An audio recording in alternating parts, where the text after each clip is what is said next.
सरकार बदलने के साथ ही आखिरकार फाइलें क्यों जला दी जाती है।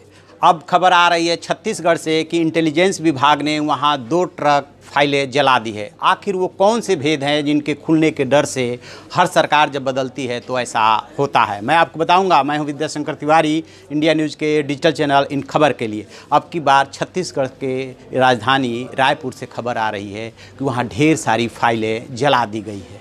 क्यों जलाई गई और वो भी किस विभाग की फाइलें हैं? इंटेलिजेंस विभाग की फाइलें हैं। और 2 ट्रक, और बताते ये हैं कि फ़ाइल को जलाते समय वहाँ इंटेलिजेंस विभाग के अफसर भी मौजूद थे और ख़ुद भी उस आग में वो आहुति दे रहे थे, उन फाइलों को फेंक रहे थे। यदि ऐसा है तो ये बहुत ही गंभीर मसला है। आपको याद होगा जब यूपीए सरकार बदली थी और एनडीए की सरकार आई थी, तब भी ऐसी दिल्ली में फाइलें जलाए जाने की खबरें आई थी।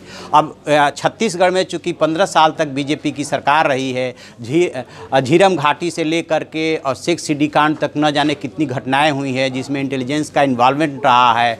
तो अब यह आशंका जताई जा रही है कि ऐसी ही कुछ फाइलें थी जिसमें इंटेलिजेंस विभाग के पास, जिसको लेकर के उसे डर लग रहा था कि यदि नई सरकार आने के बाद उसने इन फाइलों को खंगाला तो न सिर्फ राजनेता फंसेंगे बल्कि बड़े बड़े ब्यूरोक्रेट्स और इंटेलिजेंस विभाग भी सवालों के घेरे में आ जाएगा। इस वजह से फाइलें जलाए जाने का मामला सामने आ रहा है कि वहाँ पे पूरे प्रदेश से फाइलें मंगा करके और प्लस वहाँ पे मुख्यालय में जो फाइलें थी वो जलाई गई। अब इसको लेकर के वहाँ पे राजनीति शुरू हो गई है कि इंटेलिजेंस विभाग के अफसरों ने सुबह अपने ऑफिस से 2 ट्रक फाइलों का जखीरा रवाना किया। पूरे फाइलें अवंती बिहार के खाली मैदान में डंप कर वहाँ जलाई गई। इस मामले को लेकर के इसलिए भी सवाल खड़े हो रहे हैं कि अफसर पूरी फाइलें जलने तक खड़े रहे। सरकार के बदलने के साथ ऐसा होता है, लेकिन हर बार ऐसा क्यों होता है? या इंटेलिजेंस विभाग के पास ऐसी कौन सी आखिरकार वो गोपनीय बातें थी जिसको लेकर के वो सशंकित हो रहे हैं?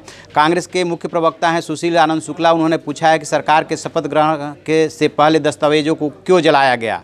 यदि गैर जरूरी दस्तावेज थे तो भी ऐसा क्यों किया इस सरकार ने, वो भी जाते जाते? जबकि छत्तीसगढ़ समाज पार्टी ने एफआईआर दर्ज कराने की मांग की है। पार्टी के अध्यक्ष अनिल दुबे, लालाराम सहित अन्य पदाधिकारियों ने आरोप लगाया है कि 15 साल से विरोधी नेताओं संबंधित झीरम घाटी नरसंहार के भ्रष्टाचार सहित अवैधानिक कामों के आदेश की प्रतियां नई सरकार के गठन से पहले जलाई गई है।